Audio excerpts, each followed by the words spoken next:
너무나 간단하게도 마태복음 6장을 읽으면서 여러분 묵상하시다 보면은 조금 다시 되살아나리라 생각을 합니다.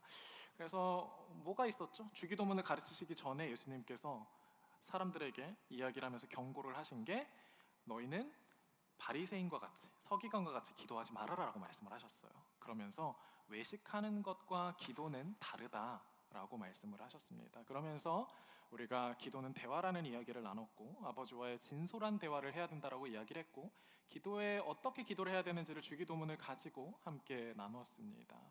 그리고 지난주에 기도의 응답이 무엇인지를 함께 나눴고 오늘은 좀 더 실용적이고 실제적인 내용들을 함께 나누려고 해요. 기도라고 하면 참 많은 성경의 인물들이 떠오르지만 사실 다니엘만큼 좀 대표적인 또 인물은 없을 것 같습니다. 다니엘이 한 기도들, 또 다니엘이 하나님과 함께 나눈 교제들을 통해서 다니엘이 보여준 삶의 모습들이 우리에게 귀감이 되기 때문에 그래요.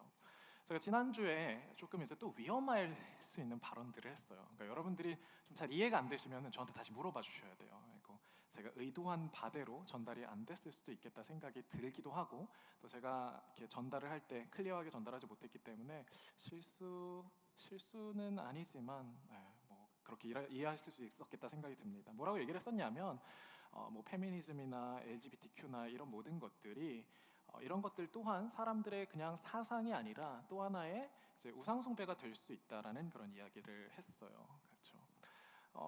틀린 말은 아닌데 꼭 그게 뭐 페미니즘이나 LGBTQ 뭐 이런 사상들에만 국한되는 게 아니고요. 여러분 민주주의, 자유주의, 뭐 공산주의, 자본주의 여러분 뒤에 주의가 붙는 모든 것들은 사실 어떤 면에서는 하나님의 자리를 대신할 때가 있습니다. 그러니까 여러분들이 조심하셔야 되는 건 세상에 항상 흐르는 사상의 흐름들이 있다라는 거예요. 근데 그 사상의 흐름이 다 문제야라는 이야기를 하는 게 아니에요. 다 문제야라는 게 아니라 그냥 그런 사상들의 흐름이 있고 그러나 그 사상들의 흐름이 꼭 정답도 아니며 절대적인 것도 아니라는 사실을 기억해야 한다라는 겁니다. 그렇죠? 다니엘이 살아가던 세상도 그랬습니다. 다니엘이 특별한 이유는 뭐냐면 다니엘이 살던 세상이 하나님의 세상이 아닌 것처럼 보였기 때문에 그래요. 이스라엘 나라 예루살렘이라고 하면은 그곳은 하나님의 나라라는 사실을 우리가 너무나 분명하게 알죠. 그렇죠? 역시 이게 하나님의 나라야라는 것들을 아는데 우리가 고민하는 건 뭐냐면 지금 우리가 살고 있는 세상이 마치 하나님의 왕국 같지 않다라는 거예요. 하나님의 왕국 같지 않고 세상 사람들이 다스리는 세상인 것 같고 세상 사상들이 다스리는 세상 같다. 세상의 지배자들이 다스리는 세상 같고 우리 그리스도인들은 어떻게 보면 소수자로서 그 세상 안에서 살아가고 있는 것처럼 느껴질 때가 있다라는 거죠. 동일해요. 그 세상 안에서 이 다니엘이 어떻게 사는지 그 모습을 우리가 보게 되면 하나님의 자녀란 어떤 삶을 살아가야 하는지를 또 어떤 마음자세로 살아가야 하는지를 알 수가 있는 거죠. 다니엘이 섬겼던 왕들은 하나님을 섬기는 왕들이 아니었습니다. 다 이방 왕들이고 우상 숭배를 하던 왕들이었어요. 그러면 그 우상 숭배를 하던 왕들, 지배자들이 세상을 다스리고 있을 때 그 안에 사는 우리들은 어떻게 살아야 하냐. 그렇기 때문에 여러분들이 기도를 하셔야 된다라는 이야기를 하기 위해서 오늘 말씀을 또 꺼내 들었습니다. 우리 다니엘 1장 8절 말씀 함께 보겠습니다. 같이 읽어볼까요? 시작. 그러나 다니엘은 왕이 먹는 특별한 음식과 왕이 마시는 포도주로 자신을 더럽히지 않겠다고 결심했습니다. 그래서 내시의 우두머리에게 자신을 더럽히지 않도록 해달라고 부탁했습니다. 다니엘 1장에 가장 처음 나오는 이야기가 뭐냐면 다니엘이 이 왕궁에서 훈련을 받는 이야기가 나옵니다. 그러니까 다니엘이라는 사람은요, 이스라엘이 유다 나라가 다 바벨론에게 멸망을 당했을 때 바벨론에서 이 유다 나라에서 좀 괜찮아 보이는 인재들을 데려간 사람들 중에 한 명이에요. 그러니까 전쟁에서 이겼지만 이 포로 국가인 다니엘이 살던 이 유다 국가에도 써먹을 만한 잠재력이 있는 그런 사람들이 좀 있었다는 거죠. 그 사람들은 어디를 가도 또 대우를 받습니다. 그래서 바벨론에 잡혀가서 왕이 이 사람들 엘리트들을 좀 모아서 잘 키워서 우리 나라에서 좀 써먹자라는 그런 의도를 가지고 다니엘과 또 몇몇의 이제 청년들을 이제 훈련을 시키기 시작을 한 거죠. 그런데 문제는 뭐냐면 이 훈련을 받는 청년들에게 이 바벨론의 문화, 바벨론의 식사, 바벨론의 옷 이런 것들을 입히고 먹이었다라는 거예요. 너무 당연하겠죠. 근데 다니엘이 생각할 때 뭐가 문제였냐면, 먹는 거 좋은데 이제 다니엘이 고기를 먹지 않기로 뜻을 정합니다. 이게 뭐 다니엘이 비건이라서 그랬던 건 아니고요. 다니엘이 봤을 때 이 고기라는 건 이 당시에 우상 숭배에 주로 바쳐지던 거였거든요. 거의 100%예요. 우상에게 바쳐지고 먼저 그 다음에 전달을 받습니다. 그리고 나서 사람들이 그 우상에 바쳐진 음식을 먹는 거죠. 여기에서 다니엘이 한 가지 다짐을 하고 결심을 합니다. 여기에 오늘 우리가 본 우리말 성경에는 정확히 드러나지 않았지만 개역개정에 보면은 이렇게 이야기를 해요. 다니엘은 뜻을 정하여 왕의 음식과 그가 마시는 포도주로 자기를 더럽히지 아니하리라 라고 이야기를 합니다. 다니엘은 그 우상 숭배를 하는 행위에 동참할 수가 없었던 거예요. 그리고 이것은 하나님께서 기뻐하시지 않는 거야. 그리고 거기에서 뜻을 정합니다. 1장부터 이 뜻을 정하고요, 다니엘이. 나머지 이 2장부터 끝까지의 이야기는 그 뜻을 정한 사람의 모습이 어떤지를 보여주게 되죠. 다니엘이 이 고기를 안 먹기로 뜻을 정한 다음에 그 바벨론에서 살아가는 이야기입니다. 여러분, 다니엘이 이 다니엘서를 쭉 읽으면요, 왕들이 정말 많이 바뀝니다. 처음에 이 다니엘을 만났던 왕뿐만 아니라 다니엘은 그 이후에도 다양한 왕들을 만나고요. 왕들만 다양한 게 아니라 다니엘은 또 뭘 만나냐면, 왕들만 다양한 게 아니라 다양한 제국들을 또 만납니다. 처음엔 바벨론이었다가 또 페르시아로 또 넘어가기도 하는 그런 역사의 격변기에 있었던 사람이에요. 그런데 다니엘이요, 그렇게 변화하는 세상 속에서 계속해서 나라의 중요한 요직을 차지하고 중요한 역할들을 합니다. 왕은 바뀌어요. 심지어 그 다른 왕이 이 왕을 암살하고 새롭게 쿠데타를 일으켜서 왕이 됐음에도 불구하고 다니엘은 좋은 자리에 둡니다. 왜 그럴까요? 다니엘이 뜻을 정했기 때문에 그래요. 다니엘이 1장 8절에서 정했던 뜻은 다른 뜻이 아니라 내가 이 바벨론에서 어떤 정체성을 가지고 살아갈 것인가를 정한 거예요. 내가 바벨론에서 바벨론 사람으로 살아갈 것인가, 아니면 바벨론에서 하나님의 자녀로 살아갈 것인가. 여러분, 우리가 세상을 살아가면서 세상의 사람으로, 미국 사람으로 살아갈지 한국 사람으로 살아갈지 그 정체성을 고민을 하잖아요. 우리는 하나님 나라의 사람이라는 것들을 분명히 붙들고 살아가야 한다라는 거예요. 우리가 이 문화권 속에서는, 우리가 이 사회 속에서는 이런 모습을 가지고 살고, 시대가 바뀌었으니까 이 시대에서는 이런 모습이 괜찮은 것 같고, 우리는 계속 헷갈리죠. 요즘 MZ세대라고 얘기를 하고, 또 그 다음엔 또 무슨 세대가 나올지 모르겠지만 잘파 세대 이런 것들이 있지만, 여러분, 시대는 계속해서 바뀌어 왔어요. 저보다 위에는 X세대도 있었고. 그러면 사람들이 자기의 정체성을 계속해서 바꾸어 가려고 합니다. 나는 그래도 시대에 뒤처지지 않는 사람이야. 나는 그래도 시대를 잘 따라가는 사람이야. 그래서 저희 이제 어르신들이었던, 저희보다 이제 좀 나이가 있는 그런 X세대 분들 같은 경우에는 굉장히 그런 반항의 상징이었어요. 우리는 남들과 같지 않아. 우리는 우리보다 어른들, 지금 이제 한 60대, 5, 60대 분들이죠. 그런 분들과 같지 않아 라고 하면서 막 이제 자기 옷도 되게 독특하게 입고 그랬는데, 그런데 문제는 뭐냐면 그렇게 입었던 것들이 시대가 지나가고 나면 뭐가 되냐면 옛것이 된다라는 거예요. 이제는 옷을 그렇게 입고 다니면, 또 그렇게 말을 하고 다니면, 그렇게 화장을 하고 다니면 정말 한 90년대나 볼 법한 그런 옛날 사람이다라고 이야기를 하죠. 시대는 계속 바뀝니다. 아까 처음에 말씀드렸던 것처럼 사상도 계속 바뀌어요. 지금은 이런 게 유행을 하더라. 요즘 사람들의 생각은 이런 거라더라. 지금은 또 자본주의 시대라더라. 여러분, 생각과 사상과 정치 체제는 계속해서 바뀌어요. 그때마다 흐름이 있고 그때마다 분위기라는 게 있습니다. 독일의 헤겔이라는 철학자는 이런 걸 보고 뭐라고 얘기를 하냐면 시대 정신이라고 표현을 해요.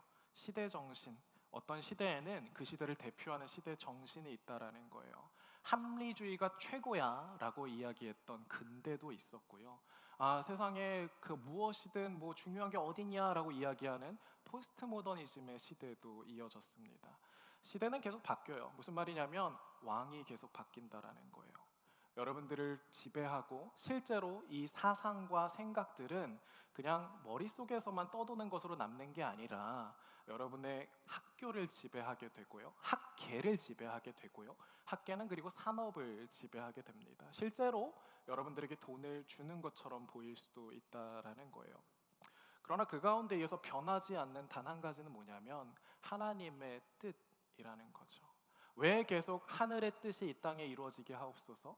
하나님의 뜻을 구해야 합니다. 여러분은 하나님의 자녀예요 라고 이야기를 하는 이유는 여러분들이 이 세상에서 살아갈 때에 이런 시대는 이런 옷을 입었다가 저런 시대는 저런 옷을 입고 계속해서 뭐 공작새처럼 그렇게 바꿔가면서 몸을 다른 사람들한테 보여주는 것들이 아니라 영원한 것, 변하지 않는 것을 쫓아갈 수 있는 삶이 진정한 삶이고 의미 있는 삶이 되기 때문에 그렇습니다. 그렇기 때문에 여러분 뜻을 정하십시오. 우리가 무엇을 위해서 살아가야 하는지는 내가 누구인지를 정의하는 데에서부터 시작합니다. 이 시대를 읽는 것도 좋고요. 지금 왕이 누구인지 그리고 지금 나를 다스리고 있는 내가 있는 나라가 어디인지를 아는 것도 분명히 필요하지만 그것보다 우선되어야 하는 건 과연 그렇게 변하는 세상 가운데에 변하지 않는 하나님의 나라의 백성으로서 나는 살아가고 있는가? 내가 쫓아가고 있는 가치가 시대가 변하며 바뀌는 그런 가치들이 아니라 태초부터 이 세상이 끝날 때까지 유효한 영원한 가치인가? 여러분 그 위에 여러분의 삶을 세워가시길 바랍니다.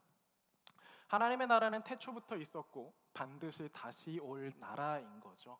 그리고 크리스찬이라는 사람들은 그 나라의 법을 따라가는 사람들입니다. 자, 그런데 좀 심화해서 생각해 볼 게 있어요. 뭐냐면 이 뜻을 정하는 게 반드시 그 나라의 왕권이나 아니면 제국을 거부하는 일은 아니라는 거예요. 그러니까 요거를 잘못 생각하면 어떤 사람들은 막 공산주의는 하나님의 나라가 아니야, 아니면 뭐 막 자본주의는 하나님의 뜻이 아니야, 막 이렇게 막 다 뭐 이거는 아니고 저건 아니고 뭐 이거는 근데 맞고 저거는 맞고 이렇게 생각하는 사람들이 있어요.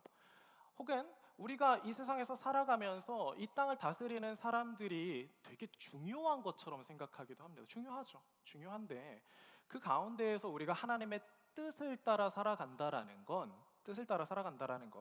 그 세상의 왕권, 지금 우리를 지배하고 있는 이 세상의 사상들을 무조건 다 거부하는 건 아니라는 이야기예요. 다니엘이 지금 여기에서 이 바벨론이란 나라와 또 이 바뀌는 페르시아란 나라에서 왕이 우상 숭배자이기 때문에 나는 이 나라를 섬기지 않을 거야 라고 이야기하지 않습니다. 다시, 다니엘은 지금 우상 숭배를 하는 왕 밑에서 교육을 받고 있고 훈련을 받고 있죠. 그런데 이 다니엘이 이 나라가 하나님을 섬기는 나라가 아니고 이 왕이 하나님을 섬기는 왕이 아니기 때문에 나는 여기에서 살지 않을 거야, 혹은 이 나라를 섬기지 않을 거야 라고 이야기하지 않습니다.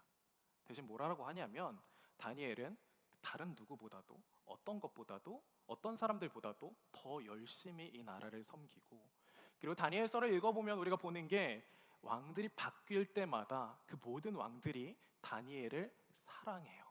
너무 사랑해요. 우리가 조금 이따가도 사자굴의 이야기를 볼 건데 왕들이 다니엘을 사랑하는 이야기들을 봅니다. 여러분, 세상의 왕들과 그런 세상의 정권들, 또 세상을 지배하는 힘에 대해서 생각을 할 때 그 힘이 무조건 악하다라고 생각하시면 안 돼요. 로마서에서는 뭐라고 이야기를 하고 있냐면 세상의 권세자들을 위해서 기도하라라고 이야기를 합니다. 그리고 권세자들의 말에 순종하라라고 이야기를 합니다. 그 이유에는 어떤 이유가 있냐면, 왜냐하면 이 권세자들은 이 나라의 유익을 위해서 존재하기 때문인 거예요. 이 부분을 여러분들 잘 고민해 보시면은 여러분들이 앞으로 살아가시면서 이 세상을 어떻게 살아갈지, 우리 회사가 있는데 이 회사에서 나는 어떻게 일해야 할지 여러분들의 포지션을 잡는 데 정말 큰 도움이 될 겁니다. 이 다니엘과 세 친구는 고기를 먹는 문제에 있어서 어떻게 우상에게 바친 음식을 우리 보고 먹으라고 하는가 이렇게 얘기하면서 분노하지 않았어요. 이렇게 말하면서 왕을 적대하지도 않았습니다. 왕이 아닌 그 시대의 문제에 초점을 맞춰요. 왜? 왕도 왕 나름대로는 이 나라를 잘 다스리고 싶은 거예요. 그런데 왕이 생각하는 잘 다스리는 방법이 우상을 섬기는 거인 거죠. 그러니까 이 부분에 대해서 여러분들이 생각을 하실 수 있어야 우리가 대통령을 위해서 기도할 수도 있고요, 우리가 권세 잡은 사람들을 위해서 기도할 수도 있고, 우리가 이 세상을 위해서 기도할 수가 있게 되는 겁니다. 자칫 잘못하면 뭐가 되냐면, 이 나라에 떠돌고 있는 그 대통령, 아니면 그 정권을 잡은 사람들, 그 정치인들, 아니면 사업가들 뒤에 있는 우리가 사탄의 힘을 보지 못하면 우리는 그냥 단순히 그 사람을 미워하게 되고, 정권을 미워하게 되고, 그냥 나라를 미워하게 됩니다. 그러나 하나님께서 바라시는 것, 하나님께서 이기를 원하시는 것은 바벨론이란 나라가 아니에요. 바벨론이란 나라 뒤에 숨어 있는, 바벨론이란 나라에 영향력을 미치고 있는 그 사탄의 세력들을 하나님께서는 물리치는 데 관심이 있고, 사실 세상 사람들도 그 사탄의 세력이 아니라 하나님께서 주고자 하시는 그 행복한 나라를 만들어 가는데 누구나 다 관심이 있다라는 거죠. 그렇게 되면 우리는 권세자들을 위해서 기도할 수 있고요, 그렇게 되면 우리는 더 담대하게 우리가 무엇을 할 수 있는지를 권세 잡은 사람들에게 말할 수 있고 제안할 수 있게 됩니다. 다니엘이 지금 하고 있는 일이 그런 거예요. 다니엘은 지금 왕을 적대하는 게 아니고 바벨론에 대해서 분노하는 게 아니라 이 우상에게 바친 음식을 먹는 문제에 대해서 이거는 문제인 것 같다라고 지적을 하고 목소리를 내고 있는 거죠. 성경은 왕이 국가를 이롭게 하기 위해 존재한다라고 이야기를 했잖아요. 모든 집단의 리더들이 다 그렇습니다. 여러분들이 뭐 회사를 다니고 계실 수도 있고, 혹은 이 교회에서 신앙생활하고 계실 수도 있고, 혹은 뭐 여러분들이 속한 학교가 있을 수도 있습니다. 모든 학교의 리더들, 그런 집단의 리더들은 그 집단의 유익을 위해서 존재합니다. 왜? 그 집단의 유익을 위해서 이 리더가 살지 않으면 그 리더는 거기서 버틸 수가 없어요. 그게 하나님께서 만드신 세상의 이치이기 때문에 그렇습니다. 그러면 무슨 얘기냐면, 내가 정말 하나님의 뜻을 갖고 있다면 이 리더에게 어떤 게 정말 하나님의 뜻인지를 얘기할 수 있어요. 하나님의 뜻은 옳은 것, 무조건 해야 하는 것이라기보다도 하나님의 뜻을 우리에게 알려주시는 이유는 그게 가장 복되기 때문에 알려주시는 거거든요. 그럼 복된 것을 리더에게 이야기하고 제안하는데, 우리 공동체를, 우리 회사를, 우리 학교를, 우리 교회를 더 좋게 만들고 복을 받을 수 있는 방법들을 이야기하는데, 여러분 그 제안을 거절하거나 무시할 리더가 있겠습니까? 만약에 그런 리더가 있다면 다시 돌아와서 결국 그 리더는 그 회사에서, 그 집단에서 오래 버티지 못할 거라는 거고, 여러분 세상의 역사가 그 사실을 증명합니다. 백성들에게 복이 되지 못한 통치자는 다 안 좋은 결과를 맞게 되거든요.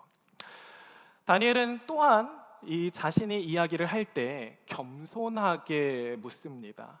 더럽히지 아니하도록 환관장에게 구했대요. 그러니까 다니엘이 지금 자기의 주장을 하는 방식이 막 가고, 어떻게 나는 우상 숭배하는 음식 먹지 못합니다 라고 앞에 가서 시위한 게 아니고, 아니면 거기에 뭐 욕을 한 게 아니고, 아니면 막 소리를 지른 게 아니고, 환관장, 자기를 담당하고 있는 담당자한테 가서 이야기를 했다라는 거죠.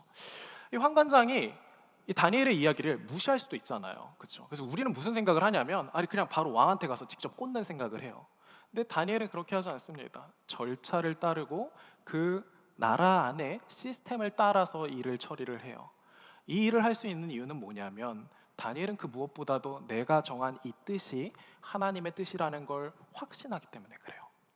하나님의 뜻이라는 걸 확신한다는 건 뭐냐면, 이 일을 내가 하나님의 방법대로 순적하게 진행을 해도 될 거라는 믿음입니다.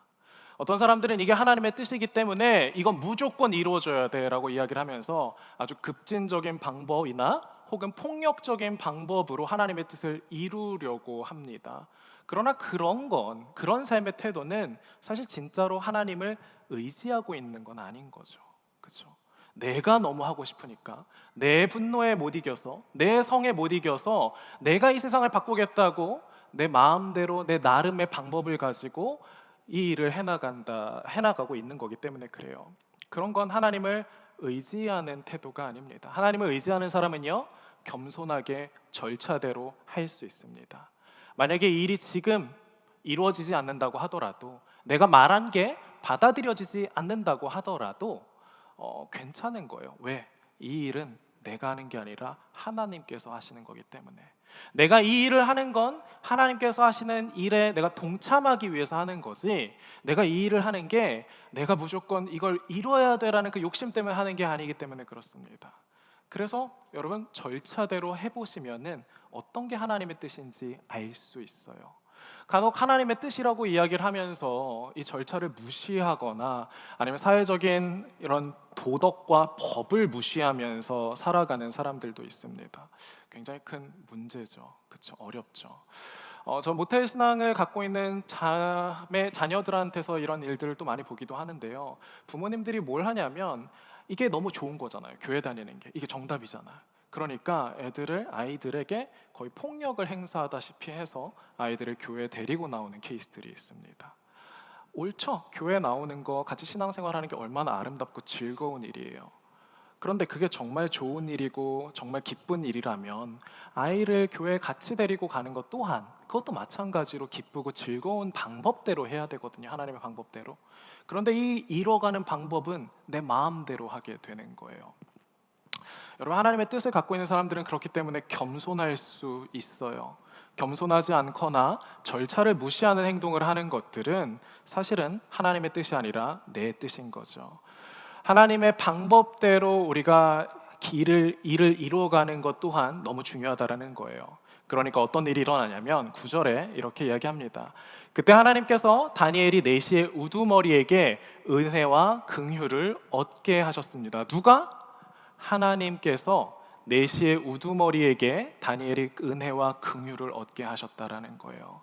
이 모든 일을 해나가는 과정에 있어서 다니엘은 자신의 뜻을 정하고 하나님의 나라의 뜻을 따라가기로 정하지만 그 뜻이 하나님의 뜻인지 알기 때문에 담대함과 겸손함으로 그 일을 처리해 나갑니다. 그리고 하나님의 뜻이라면 그 뜻은 반드시 이 사람을 통해서 세상에 드러나게 돼요.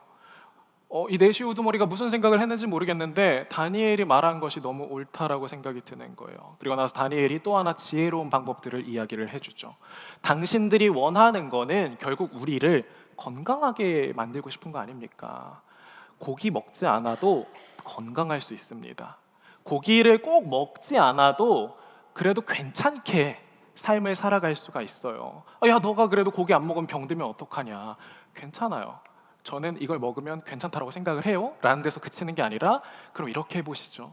며칠 동안 제가 고기를 안 먹고 야채만 먹어보겠습니다. 근데 그때 그렇게 실험을 해보고 안 되면, 너네가 좀 이제 비실비실해졌다라는 생각이 들면 그럼 다시 고기를 먹이셔도 좋습니다.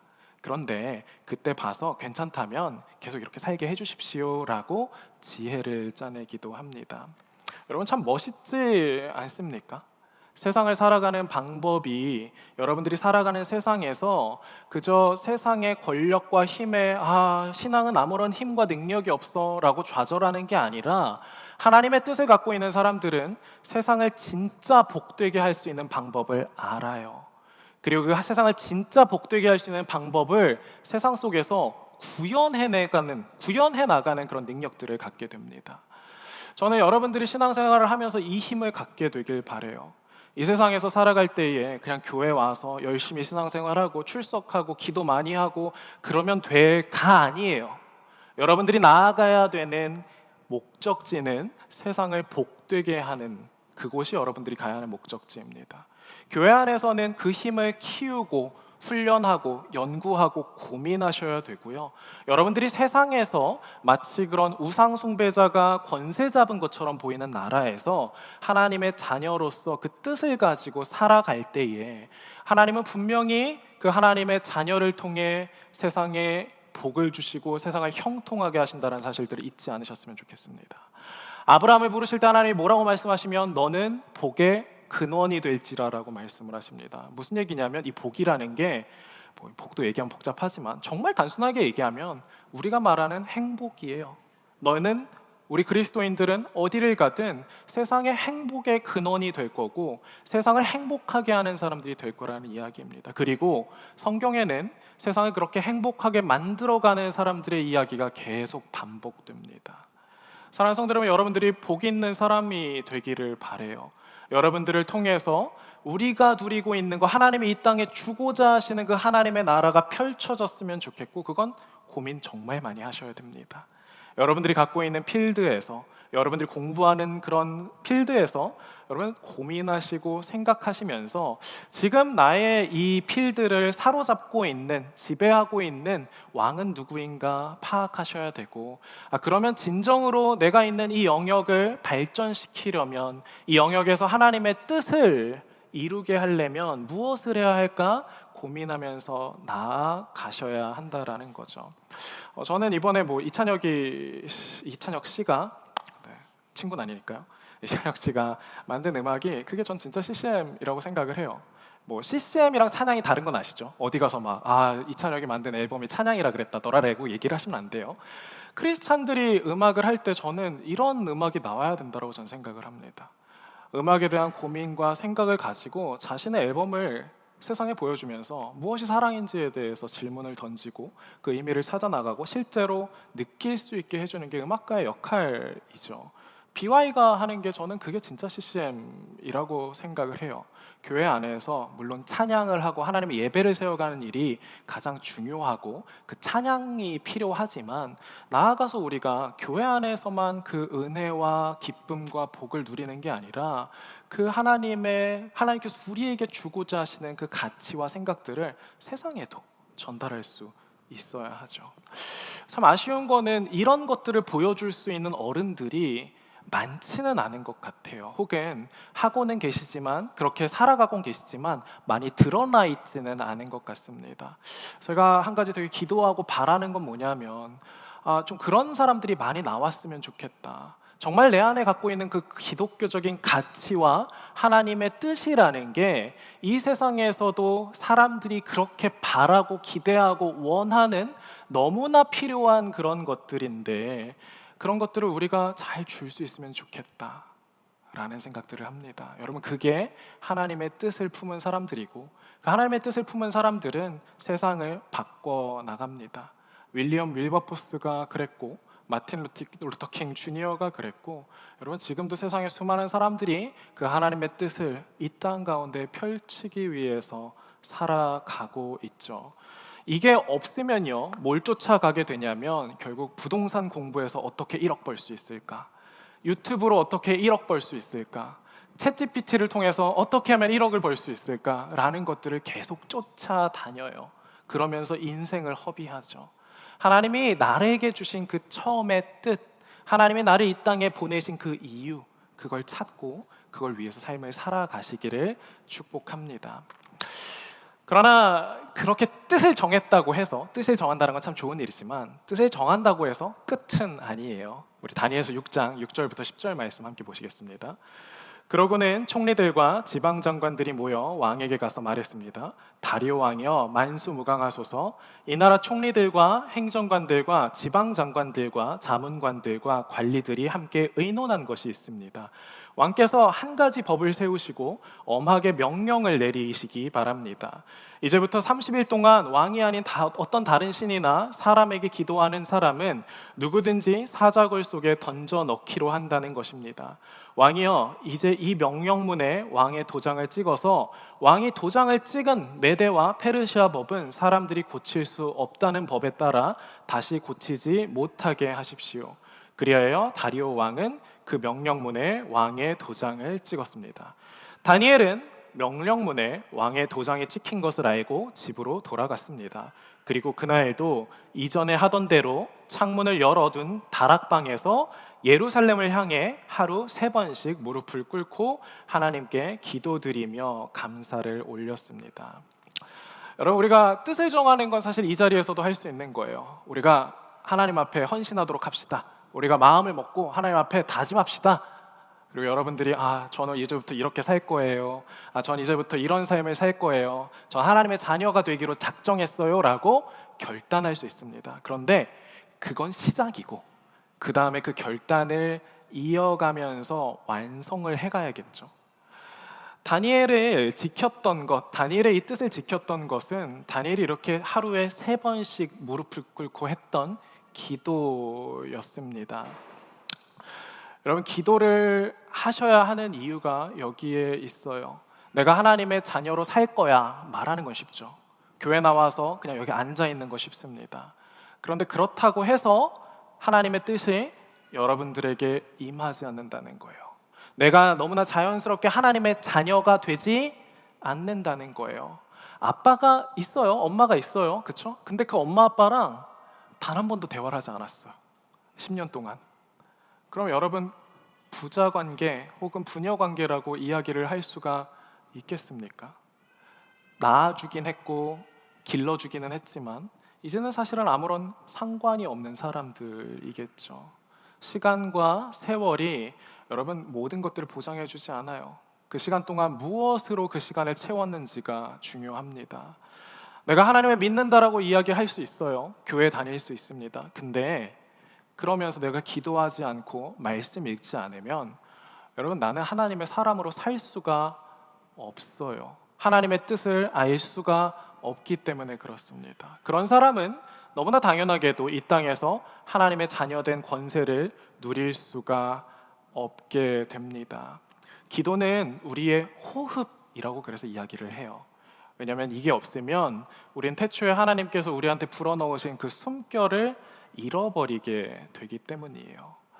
여러분 그래서 기도를 하셔야 합니다. 다니엘이 완성된 사람이라서 기도를 한 게 아니라 기도를 했기 때문에 지금 너 하나님께 기도하면 사자굴에 갈 거야 라고 이야기하는 다리오 왕의 협박에도 넘어가지 않았던 거죠. 정확히는 다리오 왕이라기보다는 그 나라의 대신들이 세운 그 나라의 법에도 넘어가거나 그때 자신의 정체성을 잃어버리지 않을 수가 있는 거죠. 기도하지 않는다면 반드시 자신의 정체성을 잃어버리게 됩니다. 조금만 회사에서 이런 압박, 학교에서 이런 위협들, 내 미래에 대한 불안들이 나의 정체성을 계속해서 뒤흔들어 놓는단 말이에요. 나는 지금 하나님의 자녀라고 이야기를 했지만 조금만 너 그런 식으로 하면은 나중에 취직 못해라는 이야기를 듣게 되면 우린 거기서 이제 흔들리게 됩니다. 너 그러다가 나중에 굶어 죽을 수 있어 라는 협박이 들리면 우리는 그 위협 앞에서 흔들리게 됩니다. 왜? 진짜로 이 세상을 다스리는 건 우상 숭배하는 통치자 같기 때문에 그래요. 하나님이 이 땅을 다 다스린다라고 이야기를 하시지만 사실 내가 살아보니까 이 세상은 하나님이 아니라 이 사람들이 말하는 그 시대 정신이 다스리고 있더라. 그렇게 되면 또다시 우리는 하나님의 자녀된 능력을 잃어버리고 세상에게 이리저리 휘둘리게 됩니다. 다니엘의 입장에서 한번 생각을 해봅시다. 다니엘이 이 칙령을 봤을 때 여러분이 다니엘이라면 어떻게 하시겠어요?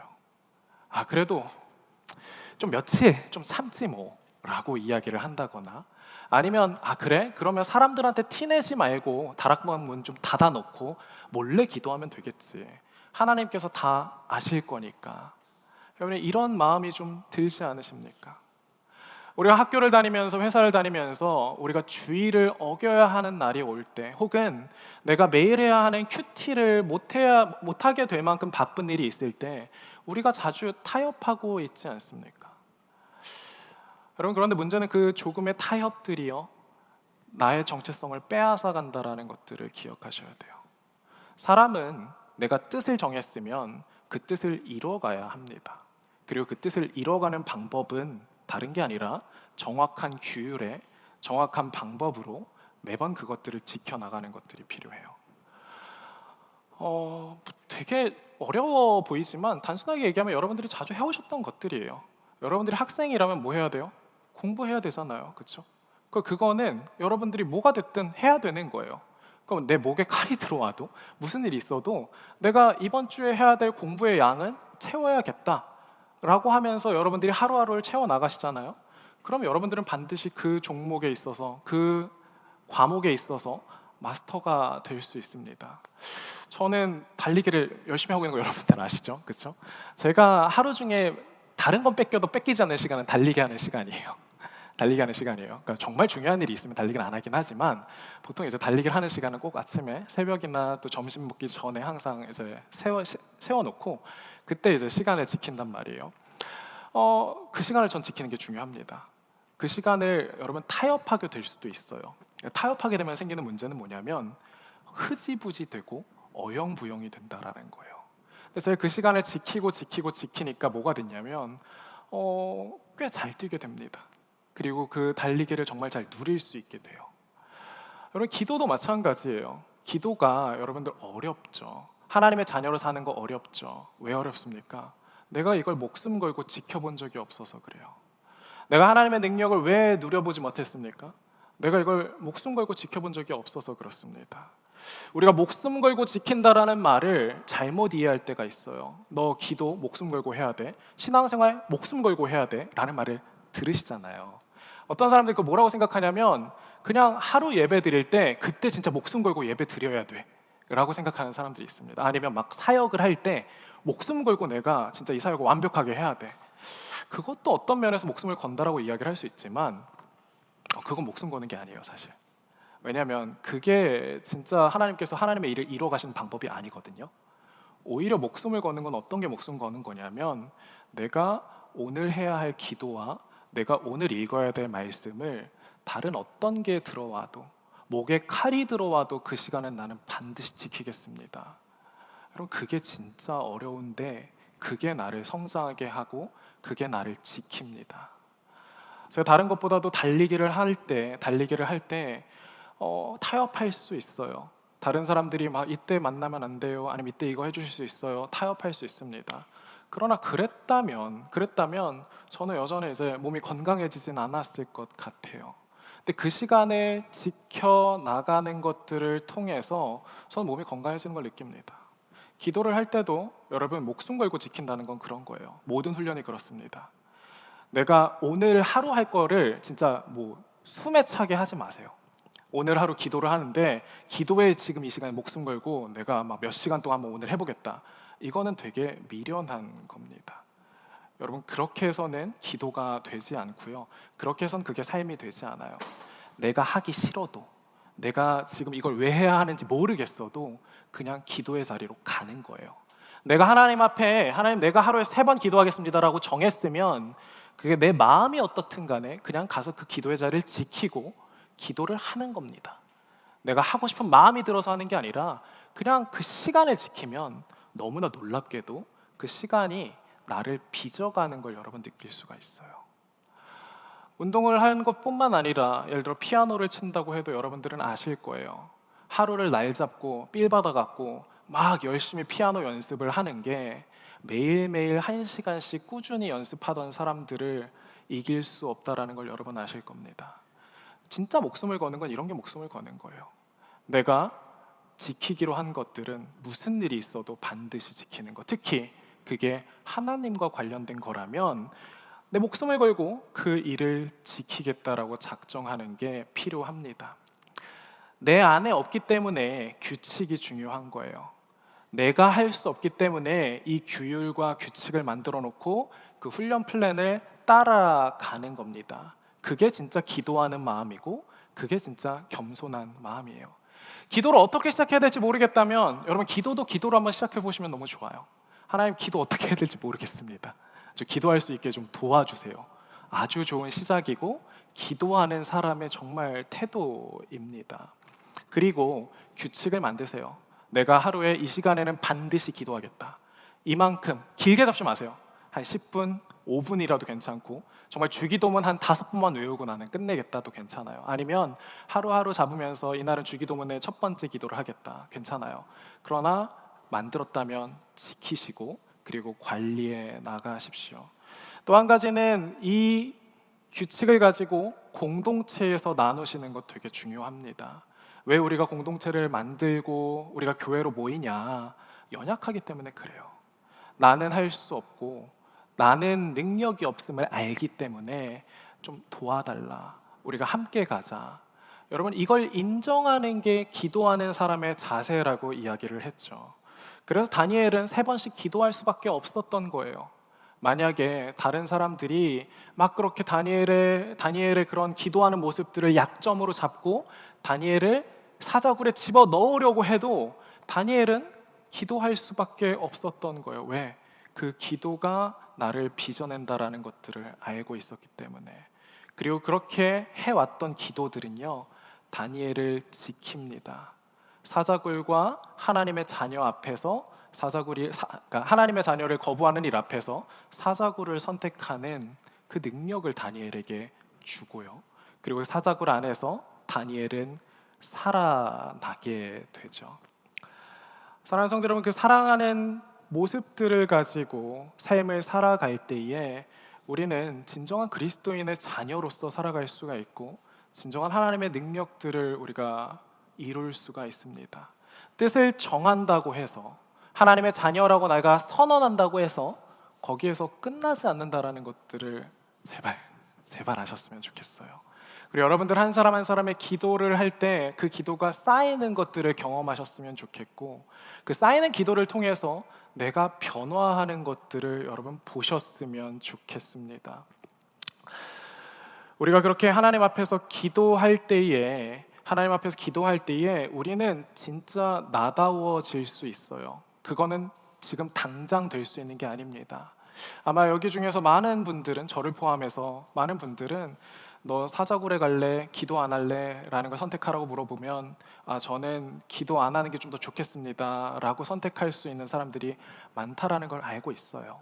그게 잘못됐다라는 거 알지만 여러분들을 그것 때문에 비판할 수는 없습니다. 이야기하는 건 내가 그런 상황이라는 걸 부끄러워하라는 이야기가 아니라 여러분들 사자굴을 선택할 수 있는 데까지 자라갈 수 있다라는 거예요. 내가 하나님을 사랑하고 또 내가 기도를 하면서 이 믿음의 실천을 해나가다 보면은 어느 순간 너무나 당연하게도 나는 하나님을 저버리는 일보다 사자굴을 선택하겠습니다 라는 그 믿음이 내 안에 생기게 될 거라는 거죠. 그런 사람이 삶을 살아가는 모습이 얼마나 멋있겠습니까? 왕이 변하고 그리고 그 왕이 실수한 거잖아요. 그 실수에도 불구하고 나의 나됨을 지켜가고 하나님의 자녀됨을 지켜가는 사람은 그 나라에 반드시 복이 됩니다. 여러분들을 가스라이팅 하려고 하고 여러분들을 아무리 위협해도 여러분들은 삶을 살아가면서 나의 나다움을 잃어버리지 않을 수 있는 거예요. 세상은 계속해서, 세상이라고 얘기하면 또 헷갈릴 수 있으니까, 사탄은 계속해서 여러분들에게서 그 하나님의 자녀라는 그 모습을 빼앗으려고 해요. 내가 하나님의 자녀답게 선하고 사랑하면서 살아가려고 하는 그 모습을 빼앗으려고 하고, 진실되게 살아가려고 하는 그 모습들을 빼앗아 가려고 하고, 여러분 하나님 앞에서 살아가려고 하는 그 모습들을 빼앗아 가려고 합니다. 그때에 여러분들이 하나님과 나눴던 대화들이 여러분을 지키게 됩니다. 하나님은 여러분이 거기까지 자라가는 걸 바라셔요. 그게 진짜 멋진 삶이죠. 사자굴에 넣는다 그러면 무서워요, 교회 안 갈게요 라고 이야기하는 그런 좀 짜치는 신앙이 아니라, 유황불에 넣는다 그러면 저는 사실 대왕님만 사실 섬기고 있었습니다 라고 얘기하면서 여기 아부하고 저기 아부하면서 살아가는 인생이 아니라, 여러분들이 하나님의 자녀답게 세워져가는 인생을 살면 여러분을 따라오는 사람들이 생기게 될 거예요. 여러분들 좀 멋있게 그렇게 사셨으면 좋겠습니다. 우리 같이 빌립보서 4장 6절에서 7절 말씀 함께 보시겠습니다. 아무것도 염려하지 말고 오직 모든 일에 기도와 간구로 여러분이 구할 것을 하나님께 감사함으로 아뢰십시오. 그리하면 모든 생각을 뛰어넘는 하나님의 평강이 그리스도 예수 안에서 여러분의 마음과 생각을 지켜주실 것입니다. 우리가 기도할 때에 뭐라고요? 그리스도 예수 안에서 여러분의 마음과 생각을 지켜주실 거라고요. 기도가 우리에게 주는 가장 큰 유익이고요, 우리가 기도해야 하는 이유입니다. 차라리 좀 나오셔도 좋을 것 같아요. 다니엘서가 그래서 끝나는 건 어떻게 끝나냐면 이렇게 끝이 납니다. 6장의 끝이 나는 건 이렇게 끝이 납니다. 잘 들어주시면 좋을 것 같아요. 그래서 왕은 다니엘을 끌어다가 사자굴 속에 던져 넣으라고 명령했습니다. 그러나 왕은 다니엘에게 말했습니다. 내가 항상 섬기고 있는 내 하나님께서 너를 구원하실 것이다. 그러고 나서 돌을 굴려다가 사자굴 입구를 막고 왕과 귀족들의 도장을 찍었습니다. 아무도 다니엘에게 내린 처벌을 바꾸지 못하게 하려는 것이었습니다. 왕은 왕궁으로 돌아가 아무것도 먹지 않고 즐거운 악기 소리도 그치게 하고 밤새도록 뜬 눈으로 지새웠습니다. 날이 새자마자 왕은 서둘러 사자굴로 달려갔습니다. 왕은 사자굴에 가까이 가서 슬피 울부짖으며 다니엘을 부르며 물었습니다. 살아계신 하나님의 종 다니엘아, 내가 항상 섬기는 내 하나님께서 너를 사자들로부터 구해주셨느냐? 다니엘이 왕에게 말했습니다. 왕이여, 만수 무강하소서.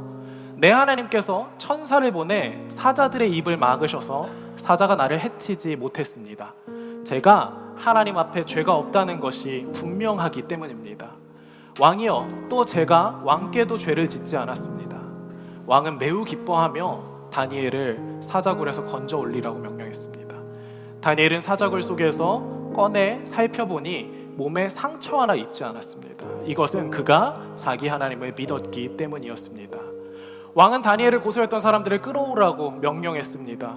그들은 아내와 자식들과 함께 사자굴 속에 던져졌습니다. 그들이 사자굴 밑바닥에 닿기도 전에 사자들이 그 사람들을 움켜서 그 뼈까지 부숴버렸습니다. 다리오 왕은 온 땅 모든 백성들과 민족들과 각기 서로 다른 언어를 쓰는 사람들에게 담화문을 내렸습니다. 너희가 태평성대를 누리기 바란다. 내가 이제 명령을 내린다. 내 나라 모든 지역에 사는 모든 백성들은 다니엘의 하나님 앞에서 떨며 두려워해야 한다. 하나님은 살아계시고 영원히 변하지 않으시는 분이시기 때문이다. 그 나라는 멸망하지 않으며 하나님의 다스림은 끝없이 계속될 것이다. 주기도문의 마지막에는 이런 구절이 있습니다. 대개 나라와 권세와 영광이 아버지께 영원히 있습니다 라는 그 구절이 있습니다. 지금 다니엘이 이 말을 누구에게서 듣고 있죠? 다리오 왕에게서, 이방 왕에게서 이 말을 듣고 있습니다. 여러분, 저는 세상에 하나님의 능력이 이루어졌으면 좋겠어요. 우리가 말로만 온 땅의 구주, 온 땅을 창조하시고 심판하시는 하나님이라고 말하면서 우리가 교회 안에서 숨어서 부끄럽게 여기서 찬양만 하면서 아무런 능력 없이 사는 삶이 아니라, 여러분, 세상 가운데에서 하나님의 자녀답게 살고 세상에서 하나님의 자녀다운 능력들을 여러분들이 보여주셨으면 좋겠습니다. 다리오 왕이 뭐라고 이야기를 하죠? 너희가 태평성대를 누리기를 바란다. 다리오 왕도 그렇게 바라고 기대했던 건데, 여러분, 세상의 왕들은 어떻게 해야 태평성대를 누리게 할 수 있을지 알 수 없어요. 어떻게 해야 이 땅 가운데에서 사람들을 복되게 만들어줄 수 있을지 모릅니다. 그거는 하나님의 뜻을 아는 하나님의 자녀들만 할 수 있는 거고, 하나님의 뜻을 아는 하나님의 자녀들이 이 세상과 하나님 앞에서 그 자녀로 살아갈 때에, 여러분, 세상은 그제서야 하나님의 사람들을 보고, 와, 저게 진짜다, 저게 진짜 인생이고, 저게 진짜 이 땅을 다스리시는 하나님의 능력이구나, 저 사람한테는 뭔가 있다. 매번 헛된 걸 쫓아다니고 세상의 위협과 협박 앞에서 쓰러지고 불평하고 불만 갖는 우리와는 다르게, 어떤 상황에서도 불만 갖지 않고, 어떤 상황에서도 하나님만 바라며, 어떤 상황에서도 사람들을 복되게 하는구나. 여러분, 저는 제가 그 고백을 받아내기를 원하고, 여러분들의 삶이 이 세상 사람들에게서 그 고백을 듣는 삶이 되기를 원합니다. 주기도문의 기도를 여러분들이 하실 때에 이 일들이 결국에는 일어날 거라고 저는 강하게 믿습니다.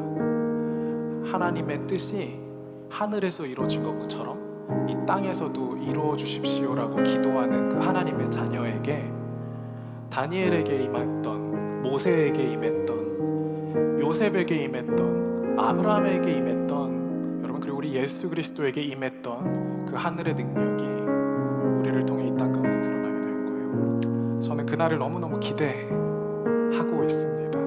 여러분, 한 사람 한 사람을 통해서 펼쳐가실 하나님의 뜻을 기대합니다. 기도하시고요, 말씀 보시고요, 그리고 우리 함께 모여서 예배하면서 그 뜻을 이루며 살아갔으면 좋겠습니다. 함께 일어나서 우리 잠깐 기도로 먼저 나아갔으면 좋겠습니다.